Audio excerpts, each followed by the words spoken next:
The last we heard was that the Ministry of Agriculture, Water and Land Reform was supposed to have an internal workshop with their staff to look at the report, internalize the report. I don't know why it took them so long after the release of the report to only have the workshop towards the end of the year. We were supposed to have a high-level committee before the end of the year to receive a report from the ministry from this internal workshop, but unfortunately that meeting was called off without notice, and we are hoping to hear now this year, when the first meeting of the high-level committee is going to be called, what the status of that report is. But the progress has been very disappointing.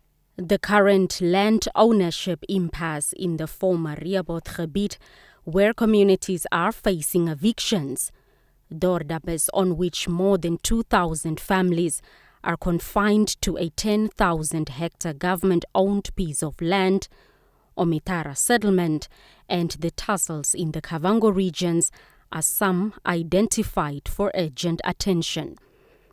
The civil society organizations say the bureaucracy in government has not made the process any easier. There's a lack of agency within government on this issue, and also there's no consequences. You know, you come to meetings, there are no minutes of the meetings, and there's no disciplinary action. There's no consequences.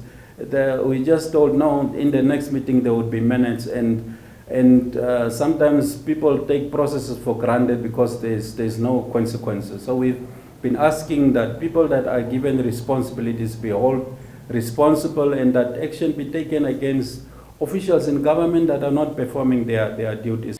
The civil society groups are now on a country-wide outreach program, which includes giving feedback to the communities on the land reform and other socio-economic issues. The petitions to the Office of the Prime Minister to raise urgency showed little to no results. Even times when there was a delay in calling meetings of the high-level committee, we wrote a petition to the Prime Minister to say, yes, we understand there is COVID and we understand there are other urgent priorities, but this issue is a priority on the priorities, and we petitioned the Prime Minister to say, please convene the meetings and let's speed up the process of implementation. We even suggested in that petition that because some meetings were postponed because the Prime Minister was not available or was busy with other urgent national issues. So we said, can we get alternate chairs to stand in for the Prime Minister? So we have tried making use of the established platforms to put pressure on government to speed up the implementation process. Contacted for comment, Prime Minister Sarah Gugongelwa Amadila says the recommendations are being discussed as referenced by different committees monitoring the progress. Further progress reports are expected, and Gugongelwa Amadila says the civil society and all interested groups such as the traditional authorities will be represented to give input before discussions continue in Cabinet. Blanche Koreses, NBC News, Windhoek.